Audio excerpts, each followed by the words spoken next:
சொந்த செலவுல சூனியம் வச்சுக்கிறது, வடி கொடுத்து அடி வாங்குறது அப்படிங்கிறது கேள்விப்பட்டிருக்கீங்களா? நம்ம தாவேகாவுடைய தலைமை ஆச்சரியக்குறி அதத்தான் பண்ணிருக்கு.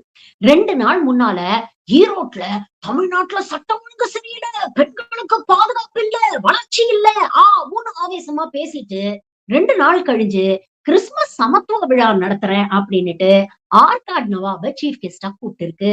அவரு மேடையிலேயே வச்சு 3 வரியில மொத்தமா முடிச்சு விட்டுட்டாரு. என்ன பேசுறது, என்ன சொல்றதுன்னு தெரியாம இஞ்சி தின்ன குரங்கு மாதிரி திரு திருன்னு முழிச்சிருக்கு மேடையில. இந்த வீடியோ தான் இன்னைக்கு சமூக வலைதளங்கள்ல வைரல். பாருங்க. பெண்களுக்கு பாதுகாப்பு இல்ல, சட்டம் ஒழுங்கு சரியா இல்லைன்னு சொன்னா தமிழ்நாட்டுல பெண்கள் பாதுகாப்பு தான் அதிகமா இருக்குதான். நீங்க சொல்லுங்க மக்களே, பெண்கள் பாதுகாப்பு இருக்கு, சட்டம் ஒழுங்கு சரியா இருக்கு, அவங்க சொல்றது உண்மையா? Our state of Tamil Nadu is the best example. There is safety for people, there is safety for ladies, there is safety for children.